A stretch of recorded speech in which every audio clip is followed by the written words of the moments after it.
Hello everyone, this is Shweta, assistant professor public administration government college Deeg Bharatpur. आज के इस video में हम लोक प्रशासन के स्वरूप की चर्चा करेंगे। लोक प्रशासन कला है या विज्ञान। लास्ट वीडियोस में हमने लोक प्रशासन का अर्थ, उसकी प्रकृति, क्षेत्र के विषय में चर्चा की थी। अब हम देखते हैं लोक प्रशासन का स्वरूप क्या है। लोक प्रशासन के स्वरूप के संबंध में प्रबल मतभेद रहा है। कुछ विद्वान इसे कला मानते हैं और कुछ विद्वान इसे विज्ञान और कला दोनों मानते हैं। लेकिन कुछ अन्य विद्वान ऐसे हैं जो इसे विज्ञान नहीं मानते हैं। जैसे अवस्थी माहेश्वरी कहते हैं लोक प्रशासन का प्रयोग दो अर्थों में किया जाता है। पहले अर्थ में लोक प्रशासन का शासकीय मामलों के संचालन की विधि के रूप में और अथवा प्रक्रिया के रूप में, और दूसरे में अर्थ में बौद्धिक अन्वेषण का भी क्षेत्र माना जाता है। अगर हम देखें, एक प्रक्रिया के रूप में लोक प्रशासन निश्चित ही एक कला है, परंतु देखने वाली बात यह है कि अध्ययन के विषय के रूप में भी लोक प्रशासन एक विज्ञान है, विज्ञान की संज्ञा दी जा सकती है।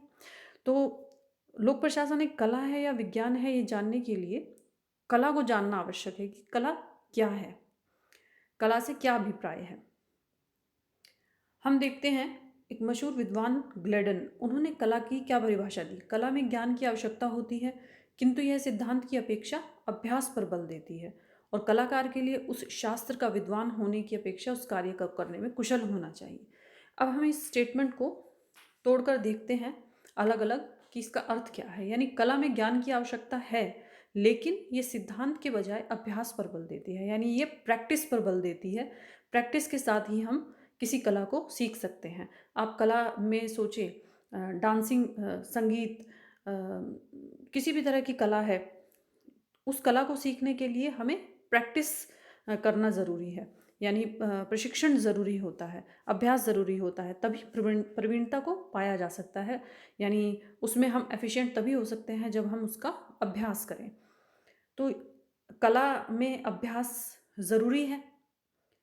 फिर हम देखते हैं, कला व्यवस्थित अभ्यास है। ज्ञान को यथार्थ में लाने के लिए जीवन में, व्यवहार में लाना ज़रूरी है, जो कि अभ्यास मांगता है। यानी कला व्यवस्थित अभ्यास है, ये स्टेटमेंट कहती है। अब ज्ञान जो हमने प्राप्त किया उसे यथार्थ में, यानी सच में प्रयोग करने के लिए जीवन में व्यवहारिक रूप में लाना आवश्यक है, और वो व्यवहारिक रूप में अभ्यास के द्वारा लाया जा सकता है। कला के लिए विशेष रुचि और गुण का होना आवश्यक है, तभी आप किसी चीज़ को सीख सकते हैं। कला में सर्वमान्य सिद्धांत होते हैं जो सार्वभौमिक रूप लिए हुए होते हैं, और कला में विकास की प्रक्रिया निहित होती है, इसका क्रमिक विकास होता रहता है। यानी हम कला में पारंगत होते रहते हैं, आगे बढ़ते रहते हैं, विकसित होती रहती है वो दक्षता हमारे अंदर। तो हमने कला में देखा कला से क्या अभिप्राय है। अब हम देखेंगे लोक प्रशासन में कला के गुण हैं या नहीं। लोक प्रशासन को कला मानने के तर्क क्या है। पहला, सर्वमान्य सिद्धांत है। जिस प्रकार कला में भी सर्वमान्य सिद्धांत होते हैं, उसी प्रकार लोक प्रशासन में सर्वमान्य सिद्धांत हैं। कला कुछ सिद्धांतों पर आधारित होती है। अगर उन सिद्धांतों नियमों का पालन नहीं किया जाए तो कला में कौशल और निपुणता प्राप्त नहीं की जा सकती। उसी प्रकार प्रशासक भी अगर सिद्धांतों की उपेक्षा करे, उन्हें नहीं सीखे, तो उसमें सफलता हासिल नहीं हो सकती है। फिर आता है अभ्यास की आवश्यकता। कला एक विशेष कौशल होता है, उसके लिए अनुभवी विशेषज्ञों से प्रशिक्षण लेना होता है, और उस प्रशिक्षण के बाद अभ्यास करना होता है। इसी तरह प्रशासन में भी एक विशेष कौशल होता है। अच्छा प्रशासक बनने के लिए प्रशिक्षण, अनुभव और अभ्यास की आवश्यकता पड़ती है। जैसे हम देखते हैं, इंडियन एडमिनिस्ट्रेटिव सर्विसेज हैं या किसी भी तरह की एडमिनिस्ट्रेटिव सर्विसेज हैं, उनके लिए ट्रेनिंग प्रोग्राम्स होते हैं। उन ट्रेनिंग प्रोग्राम्स में अभ्यास किया जाता है उन भावी अधिकारियों को, ताकि वे अच्छे प्रशासक बन सकें। जैसे हम देखें कि अगर हम बात करते हैं अकबर का प्रशासन, या नेहरू प्रशासन, या जॉर्ज बुश प्रशासन, या सरदार पटेल जैसे कुछ एक हस्तियां ऐसी रहीं जो कुशल प्रशासक के रूप में अपना स्थान रखती हैं। यानी अपने शासन कौशल का चमत्कार उन्होंने दिखाया, इसीलिए उन्हें कुशल प्रशासक कहा गया, क्योंकि वो प्रशासन की कला में दक्ष थे। इसीलिए अभ्यास की आवश्यकता ज़रूरी है, जो लोक प्रशासन में होता है। विशेष रुचि और गुण, किसी भी कला को सीखने के लिए विशेष रुचि और गुणों का होना आवश्यक है। इसी प्रकार कुशल प्रशासक बनने के लिए भी विशेष रुझान, प्रशासनिक कार्यों में रुचि का होना आवश्यक है। जो प्रशासनिक दार्शनिक थे प्लेटो, उन्होंने भी प्रशासन को एक कला मानते हुए दार्शनिक राजा में जो कुछ विशेष गुण अनिवार्य है वो बताए हैं। इसी प्रकार कौटिल्य ने भी अर्थशास्त्र में और मैकियावेली ने द प्रिंस में शासन की कला पर विस्तार से विचार व्यक्त किए हैं।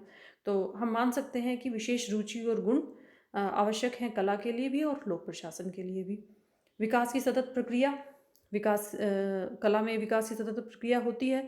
इसी प्रकार लोक प्रशासन में भी धीरे धीरे विकास होता है, जैसे जिस प्रकार कलाओं का क्रमिक विकास होता है। परिवर्तनशीलता, जिस प्रकार अन्य कलाएं और उनकी प्रक्रिया और पद्धतियां परिवर्तनशील हैं, उसी तरह से लोक प्रशासन की प्रक्रियाएं भी समय समय पर बदलती हैं, परिवर्तित होती हैं, एक नया रूप लेती हैं। इसीलिए हम कह सकते हैं लोक प्रशासन एक कला है। तो अगर हम इन कला की कुछ विशेषताओं को देखें और लोक प्रशासन में वो विशेषताएं हैं, तो हम मान सकते हैं कि लोक प्रशासन एक कला है। यहाँ एक प्रक्रिया के रूप में अगर हम लोक प्रशासन को पढ़ते हैं तो निश्चित रूप से वो एक कला मानी जा सकती है, क्योंकि लोक प्रशासन में सिद्धांतों की अपेक्षा व्यवहार पर बल दिया जाता है, अभ्यास पर बल दिया जाता है। अब हम देखते हैं लोक प्रशासन एक विज्ञान है या नहीं। विज्ञान का अर्थ जानना आवश्यक है। विज्ञान ज्ञान की वह शाखा है जो तथ्यों को व्यवस्थित रूप से समझौती है, यानी फैक्ट्स को वो सिस्टमैटिक वे में प्रेजेंट करती है और उन फैक्ट्स के आधार पर हम नियमों की खोज करते हैं। नियमों की खोज तथ्यों को एकत्रित करती है। विज्ञान की यह शाखा और पारस्परिक कार्य और कारण का संबंध बताती है। उन संबंधों के आधार पर हम मान्य निष्कर्ष हैं जो उन पर पहुंचते हैं। मान्य निष्कर्ष मतलब जिनको सभी मानते हैं, कोई एक व्यक्ति के द्वारा वो नहीं स्थापित किए जाते, हर जगह वो सही साबित होते हैं। जैसे गुरुत्वाकर्षण का नियम, गुरुत्वाकर्षण के नियम के अनुसार कोई भी चीज़ अगर ऊपर फेंकी जाती है तो पृथ्वी की गुरुत्वाकर्षण शक्ति उसे नीचे खींचती है। तो ये हर जगह उसी आधार पे लागू होगा। कहीं ऐसा नहीं कि एक जगह हुआ और दूसरी जगह नहीं हुआ। तो ये एक विज्ञान का एक नियम है जो मान्य निष्कर्ष तक पहुंचा है। फिर हम देखते हैं हैक्सले ने क्या कहा। विज्ञान एक ऐसा सम्यक ज्ञान है जो युक्ति और साक्ष्य पर आधारित होता है, यानी जो साक्ष्य यानी कि जो प्रूफ पर बात करता है, जो प्रूव्ड हो चुकी है चीज़। तर्क पर आधारित होता है, भविष्यवाणी करने का सामर्थ्य है, यानी प्रोडिक्शन भी इसमें होती है, कार्य और कारण का संबंध बता पाता है। तो हमने देखा विज्ञान का अर्थ। अब हम देखेंगे ये जो विशेषताएं हमने देखी, विज्ञान क्या है, ये सब चीज़ें लोक प्रशासन में हैं या नहीं है। पहले हम बात करेंगे लोक प्रशासन को विज्ञान ना मानने के कारण क्या हैं। कुछ लोगों ने विचार व्यक्त किए, जैसे अगर हम बात करें फाइनर की, तो लोक प्रशासन को उन्होंने विज्ञान का स्तर नहीं दिया। फाइनर जो एक बहुत बड़े विद्वान हुए हैं लोक प्रशासन में। मोरिस कोहन ने भी लोक प्रशासन को विज्ञान की प्रथम श्रेणी में नहीं रखा है। एल.डी. वाइट ने भी लोक प्रशासन विज्ञान है अथवा नहीं, भविष्य के लिए स्थगित करने की सलाह दी है, यानी लोक प्रशासन को पूर्णतः विज्ञान नहीं माना है। हालांकि लोक प्रशासन में कुछ सार्वभौमिक सिद्धांत होते हैं, वैज्ञानिक पद्धतियों का भी इस्तेमाल किया जाता है। चार्ल्स बियर्ड ने भी कहा है कि लोक प्रशासन के क्षेत्र में ऐसे नियम और स्वयं सिद्ध सूत्रों का विकास हुआ है जिनके आधार पर कह सकते हैं कि उन्हें व्यवहारिक प्रयोग में लाया जा सकता है, पूर्वानुमान लगाए जा सकते हैं। लेकिन फिर भी लोक प्रशासन को एक विज्ञान नहीं माना जा सकता। क्यों नहीं माना जा सकता? उसके कुछ एक कारण है। लोक प्रशासन में अनिश्चितता। लोक प्रशासन को विज्ञान ना मानने का सबसे पहला कारण है इसमें पूर्णता, एग्जैक्टनेस यानी अनिश्चितता पाई जाती है। पूर्णता नहीं होती है और अनिश्चितता होती है। इसे हम सामाजिक विज्ञान की श्रेणी में रखते हैं, यानी कला और विज्ञान के बीच में। ये भौतिक विज्ञान की तरह नहीं, जैसे प्राकृतिक विज्ञानों में निश्चितता होती है, ऐसे ही लोक प्रशासन में निश्चितता नहीं पाई जाती। अगर हम किसी भौतिक या रसायन विज्ञान के नियम की बात करें, अगर हम रसायन शास्त्र की बात करें, हाइड्रोजन और ऑक्सीजन को 2 और 1 के अनुपात में मिलाने पर पानी बनता है, तो ये एक प्रूव्ड स्टेटमेंट है जो कि प्रूव की जा चुकी है, हर जगह उसी रूप में पाई जाती है। लेकिन हम लोक प्रशासन में ऐसा नहीं कह सकते। लोक प्रशासन के जो नियम हैं वो निश्चितता लिए हुए नहीं होते हैं, क्योंकि वो मानवीय समाज से जुड़े हुए हैं और मानव परिवर्तनशील है। सार्वभौमिक सिद्धांतों का न होना, जो कि अभी बताई गई है बात। हेनरी फ्योल, उर्विक, टेलर, विलोबी जैसे लेखकों ने समय समय पर सिद्धांतों की रचना की, लेकिन वो कभी भी एक दूसरे के द्वारा प्रतिपादित सिद्धांतों को स्वीकार करने में तैयार नहीं हुए। यानी कि प्रत्येक विद्वान का एक अलग सिद्धांत है, सार्वभौमिकता का अभाव है।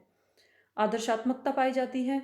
विज्ञान में नैतिक मूल्यों और आदर्शों का स्थान नहीं होता, जबकि लोक प्रशासन में निरंतर प्रशासकीय क्रिया की तथ्यपरक और आदर्श मूलक धारणाओं का विकास हुआ है। यानी लोक प्रशासन क्या है और क्या होना चाहिए के बीच में विचार करता है, लेकिन प्राकृतिक विज्ञान अनिवार्य रूप से तथ्यपरक होते हैं, वो फैक्ट बेस्ड होते हैं, वो मूल्य के आधार पर नहीं चलते।